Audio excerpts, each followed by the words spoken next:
Hey, how you guys doing? Hi, Vaculex. So 10 things beginners need to know about World of Tanks. So I'm going to go ahead and say that this is also going to help novelists and even advanced players. This list is not actually my own. Azire actually gave me some of these, and I'm gonna say, but that's a Gold League team from the WCL. If you guys don't know what that is, that's the World of Tanks Community League. And I asked them, what are the 10 common things that people should learn. Now this is coming from a Unicum player, so this to him is just basic stuff. So I just want to let you guys know it's not just from me, and some of these things I need to work on myself. So I tried my best in this video to kind of show you guys the best examples I can. They could be better in the future. I'm going to go ahead and tell you that in the future I'm planning on maybe doing, if this does well, I'm going to do each individual thing we're going to go over. So anyway, let's start with the first one, which is map awareness. Now he means in all sense. He means like people aren't looking at where they're going. They lemon train, they go to the sides of the maps that they shouldn't be going on. And how would you know where to go and where not to go? If you're a new player, the best thing you can do is kind of stick with your own vehicle type, meaning mediums with mediums, lights with lights, arties with arties, tank destroyers with tank destroyers, heavies with heavies. Now because these guys weren't actually being aware of what was going on the map, you guys can see here that they're absolutely getting devastated. And I actually started out in the C2 area and I just kept backing up. And you guys can see here that they're paying the piper for it. Now it looks like we're losing, but because there's so many tier 9s over here, I know that our tier 9 heavies all went to the city, which means they're absolutely killing them over there. Seriously. So I kind of have the top 3 just in this one video, but I'm going to go through them anyway. And that is, the position I'm in is actually a really good position, and this tank's incredibly hard to actually hit. You guys can see that I'm actually not using heat shells because I don't feel I need to. I'm basically just trying to spot them. Now, as soon as I see the M103, I'm going to go to a place that I know will give me, basically shelter from that. So I just used an escape route. So I knew that my position was going to get overtaken eventually, but I'm trying to hold him off as long as I can. And you can see I'm seeing some shots from the left, but he also lets me know he's there by firing, so I appreciate it, which is going to give me perfect shots. And I wanted to let you guys know that if you're in a VK4502B, that you cannot give the side like that. I only have 200 pin with this gun, and I was actually easily able to penetrate that. So yeah, be aware of what's going on the map. Don't just lemon train one direction. And if there's only 4 guys that go left, try to defend the base instead of being aggressive, because you're going to get wasted. Okay, so position advantage. I just talked about this, and that is basically always try to be in a place that gives you an advantage over the other people. I'm in a medium tank, I'm more maneuverable. I'm also a great hull down with this vehicle because I know the weak points on this vehicle, which we are going to cover weak points on here. Now this M103 has been trying to get me for a long time, and he moved from the bridge all the way up here to try and kill me, and I still won't give him a shot. So when he comes down from here, I'm going to go ahead and track him.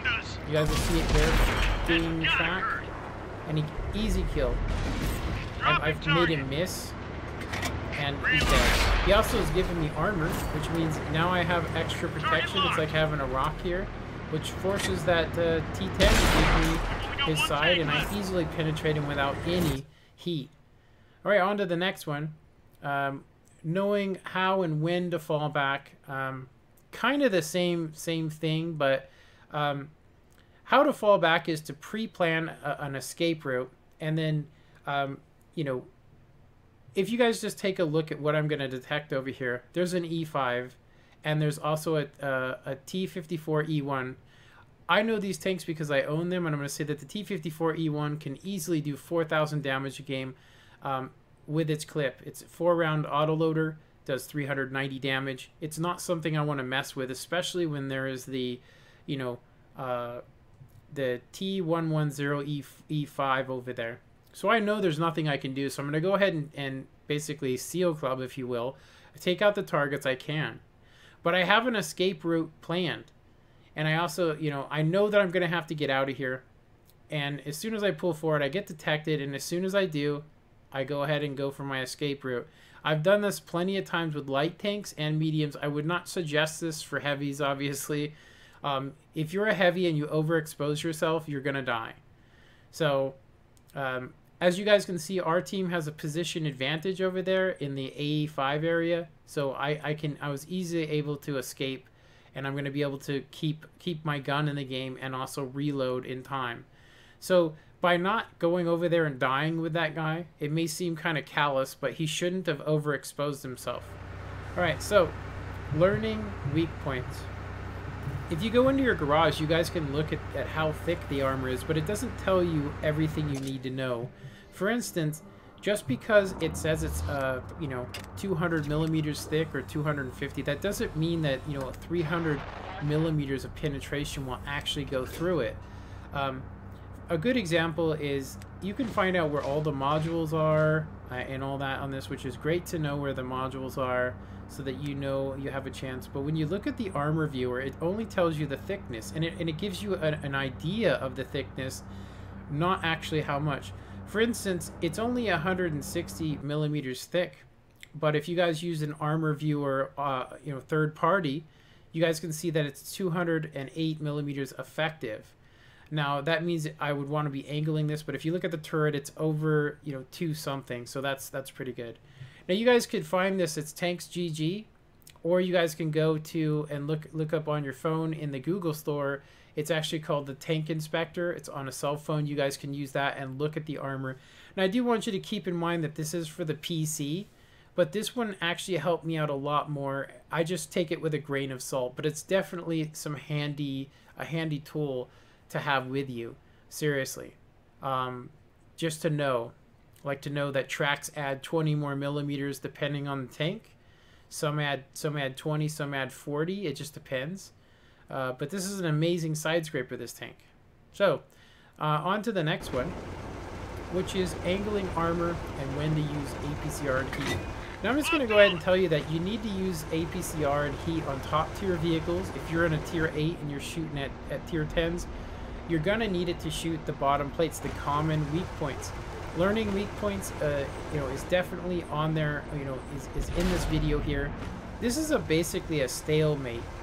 Me and a buddy of mine came on here to show you guys that in this particular situation, me and him are at an impasse. There's nothing we can do to each other except for use heat. And you're going to see here that I'm basically playing like I would normally play, and I'm not giving him any places that he can actually pin.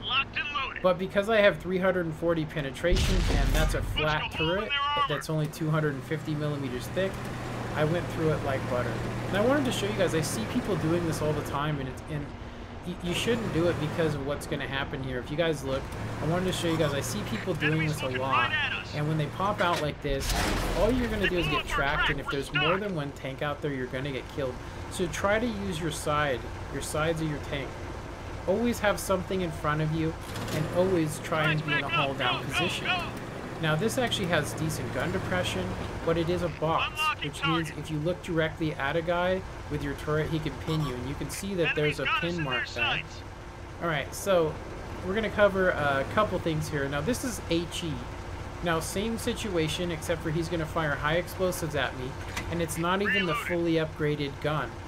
So he has the I think it's the 128 off of the E75, and he was actually still able to do severe damage.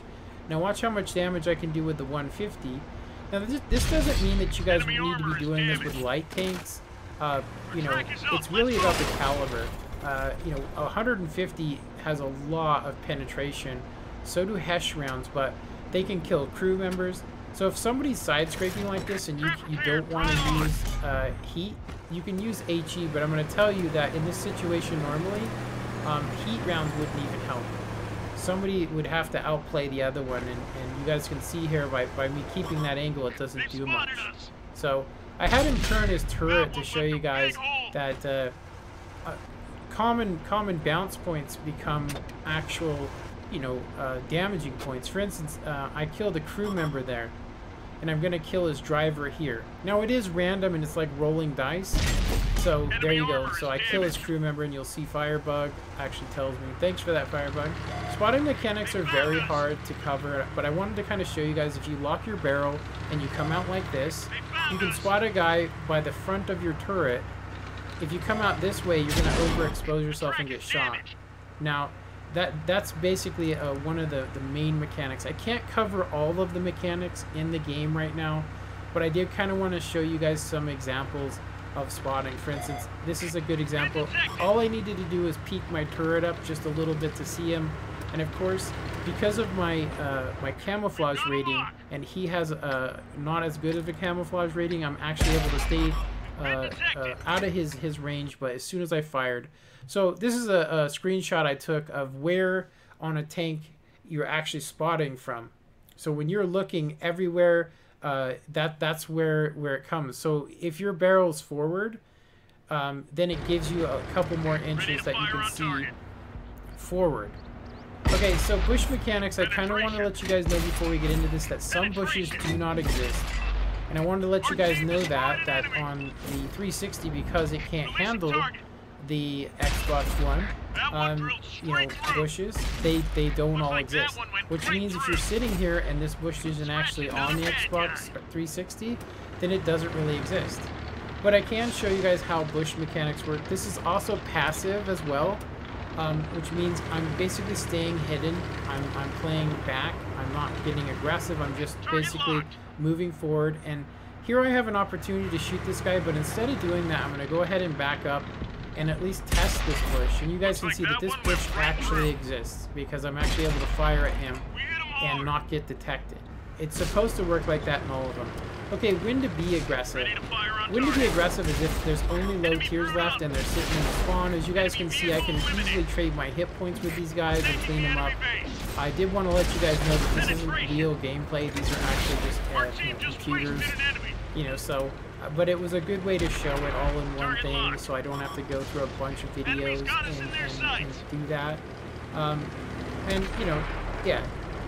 That's when I'm aggressive. I'm aggressive with mediums and lights. And obviously, being aggressive with a heavy isn't something that you should be doing. You should always be trying to use position advantage for that. Anyway, so 10 things. We've actually covered map awareness, positioning advantage, know how and when to fall back, always have an escape route, learn weak points, spotting mechanics, bush mechanics, when to be aggressive, when not to be aggressive, side scraping, angling, and using heat. Now it's a little bit more than 10, but anyway, so I hope you guys enjoyed this. I'm actually thinking in the future, like I said in the beginning of the video, that in the future I'm thinking about doing one on each individual thing. There actually are some more stuff we can go over as well, but I kind of wanted to give you guys a taste and find out, what do you guys think about this stuff? Does this help you?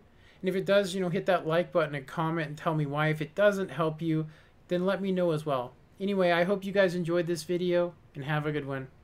Later.